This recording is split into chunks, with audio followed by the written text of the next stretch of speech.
James Langlois, on l'a entendu dans le témoignage de Nelly aujourd'hui, c'est pas rare qu'il y ait du syncrétisme, qu'il y ait des mélanges entre le spiritisme, un peu de christianisme, un peu de Jésus ici, un peu d'esprit là.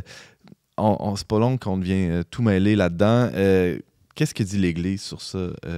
Sûrement qu'elle dit quelque chose, elle dit quelque chose sur tout. L'Église reprend la grande tradition aussi, même l'expérience d'Israël, hein, qui elle-même, lui-même, s'est livré à de nombreuses idolâtries.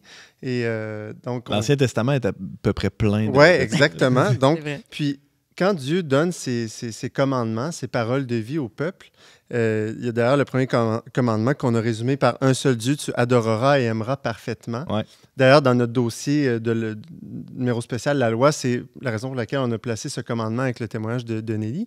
Parce que dans ce commandement, dans la Bible, Dieu dit « Tu n'auras pas d'autre Dieu devant moi ». Et donc, on sait, l'Église nous enseigne qu'il y a une vertu naturelle, en quelque sorte, qui s'appelle la vertu de religion, qui nous dispose à rendre à Dieu ce qu'on lui doit en justice en tant que ses créatures. Et il y a, je dirais, trois péchés ou trois vices qui vont contre cette vertu de religion. Le premier, c'est la superstition. Okay. La superstition, c'est comme une déviation du sentiment religieux, un sentiment religieux qui est bon, hein, qui est naturel en quelque sorte, mais la superstition, c'est vraiment d'attribuer une importance magique à certaines pratiques qui sont nécessaires ou bonnes, mais c'est vraiment d'attacher une importance presque seulement matérielle ou à certains objets ou à des prières. Je donne souvent...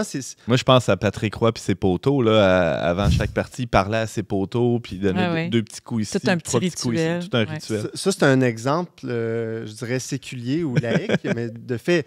Mais même dans l'Église catholique, on peut être superstitieux. Il y a des gens, souvent, on va même entendre des gens parler de dire « Ah, j'ai fait cette prière-là, ça n'a pas marché ».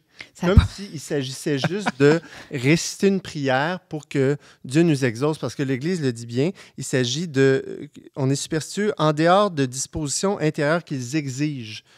Parce que les objets, les prières qu'on peut faire, les sacramentaux, hein, l'eau bénite, tout ça, ce sont des sacramentaux. Si on ne les fait pas dans des dispositions de foi, d'espérance et de charité, ben, c'est de la superstition. C'est-à-dire que ce n'est pas le seul fait de faire le geste ou de faire la prière qui nous sauve ou qui nous donne la grâce. Il n'y a rien d'automatique là-dedans. Là. Non, c'est ça, ce n'est pas un automatisme. Et je dirais que c'est la grande distinction qu'on peut faire avec la magie. Parce que la magie, c'est vraiment une question de technique. Okay. Quand on se trompe, il y a un rituel, quand on se trompe de mots, qu'on se trompe de gestes... si j'ouvre mon grand grimoire, il faut que je dise toutes les paroles comme il faut. On le voit dans Harry Potter, hein, s'il ne dit pas la formule comme il faut, ça ne fonctionne pas. Ensuite, donc la superstition, il y a l'idolâtrie. L'idolâtrie, je dirais, c'est vraiment une disposition, genre, on en a parlé, mais l'idolâtrie, c'est d'abord d'adorer d'autres dieux. On le fait tous, que le tous Dieu les jours, unique. Ça, James? Mais c'est vraiment... Oui, effectivement, mais de différentes manières. Mais le sens premier, c'est vraiment d'aimer d'autres dieux. Donc, on le voit de manière concrète dans le récit d'Israël, c'est-à-dire qu'il allait concrètement vers des dieux païens. Aujourd'hui, pour nous, ça Baal semble... Baal, c'est ça. Il y avait d'autres dieux. Pour nous, ça semble un peu...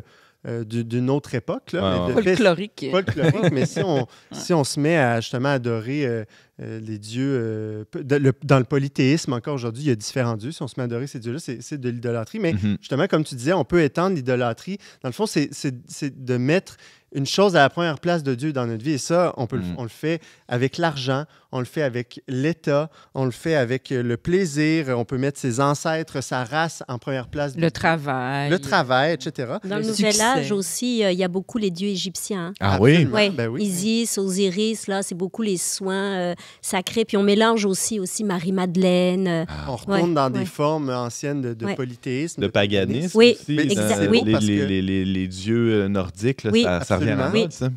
C'est beau parce que l'Église dit que l'idolâtrie, c'est une perversion du sens religieux inné de l'homme. On est fait pour adorer Dieu, on est fait pour aimer Dieu. Et là, c'est beau parce que le commandement d'adorer le seul Dieu unique, ça nous sauve d'une dispersion infinie. Dans le fond, l'adoration du Dieu unique nous unifie, nous simplifie la vie. C'est hot parce que... C'est hot, c'est beau. C'est beau ce que tu dis, James, parce que ça colle parfaitement à ce que Nelly vient de raconter dans son parcours. Absolument. Où tu dis, ça unifie.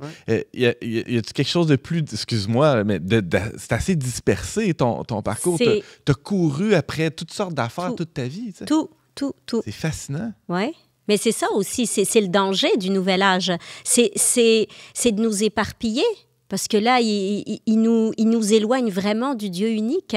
Donc, on est partout. Hein? Puis le panthéisme aussi. Il y a le père Joseph-Marie Verlaine qui est assez connu, en tout cas dans le milieu catholique, pour avoir été un ancien yogi et tout ça, converti, qui appelait le nouvel âge la nébuleuse nouvel âge. C'est son expression à lui. Puis je suis allée voir c'était quoi la définition de nébuleuse. Je me semble que ça vient de l'astronomie. Puis C'est nébuleux. Hein, c'est nébuleux. Hein? C'est un nuage de gaz et de poussière interstellaire. Mais au sens figuré, c'est un ensemble de choses dont les relations sont imprécises et confuses. Mais c'est absolument ça. C'est ça. Les ramifications du nouvel âge, ça englobe justement l'ésotérisme, les pratiques occultes, le spiritisme, la divination. Des éléments aussi de religion et récupération de la religion chrétienne aussi. L'énergie christique. Oui. On idolâtre Dieu. C'est fou. Hein? Oui, parce que dans le Nouvel Âge, le Christ, c'est ça, le but ultime, c'est Christ, hein? C'est les énergies christiques. Oui, parce donc, que c'est l'être le plus évolué. Oui, donc il y a vraiment ça aussi. Wow. J'ai le temps pour mon dernier péché contre la religion. Je te le donne. Ton dernier péché. Donc, on a parlé de superstition. Le tien propre.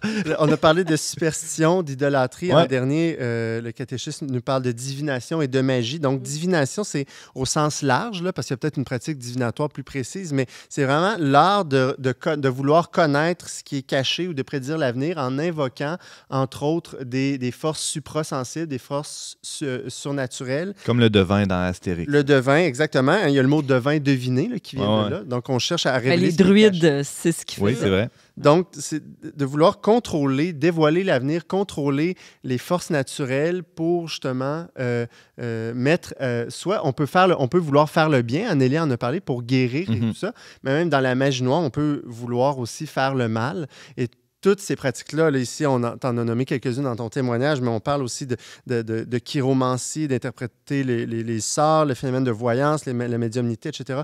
Tout ça, dans le fond, l'Église nous met fortement en garde parce qu'au fond, on recourt à l'intervention du démon, littéralement. C'est clair, tu l'as évoqué, James Langlois, il y a la notion de...